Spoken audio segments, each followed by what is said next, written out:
મને મારું નામ વરસાણી દક્ષા છે. હું રાજકોટમાં રહું છું અને મને આ વાતનો પ્રોબ્લેમ છે, જે સાંધા જકડાઈ જવા અને સૂજન આવવી એનો પ્રોબ્લેમ છે. અને હું એક પગથિયું પણ નહોતી ચાલી શકતી અને ઘણી દવા મેં 6 વર્ષથી લીધી છે અને મને દવા લઉં ત્યાં સુધી સારું હતું. કયા દવા લેતા? હું મનીષ બાવળિયાની લેતી, હાર્દિક થાબલિયા, આપણે હોમિયોપેથિક દવા છે, પછી શ્રીજી ગૌશાળાની લેતી. બબે વર્ષ લીધી મેં એની દવા, પણ જ્યાં સુધી પીવું ત્યાં સુધી સારું હતું. પછી જેવું આ મનીષ બાવળિયાની દવા લીધી, બંધ કરી, ગોઠણના ઇન્જેક્શન મરાવ્યા, ત્યાં સુધી સારું હતું. પણ જેવું ઇન્જેક્શનનો પાવર પૂરો થઈ ગયો ત્યારે તરત સોજા ચડી ગયા છે. અને અત્યારે હું રશ્મિબેન માકડિયાની દવા લઉં છું અને એનાથી મને પંચકર્મ કરાવ્યું છે.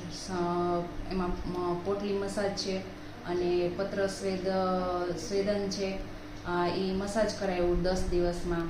અને ત્યાંની દવા મેં લીધી તો મને અત્યારે ઘણો બધો ફાયદો છે.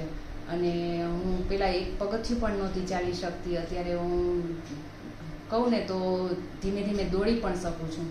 એટલો બધો મને ફાયદો છે. હજી મારે મહિનો દિવસ થયો છે અને અત્યારે હું પ્રાણાયામ કરું છું. સવારે પ્રાણાયામ અડધી કલાક કરું, કન્ટિન્યુ બેસી જ જાઉં છું દરરોજ.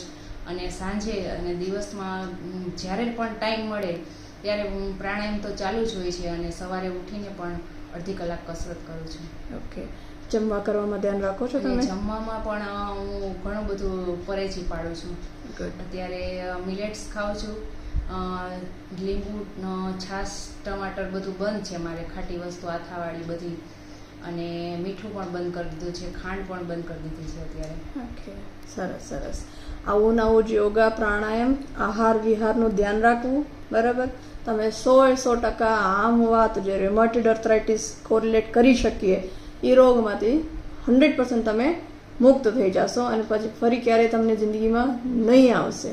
નહીં એટલે નહીં જ આવશે, પાક્કું જ છે. ઓકે, ચાલો.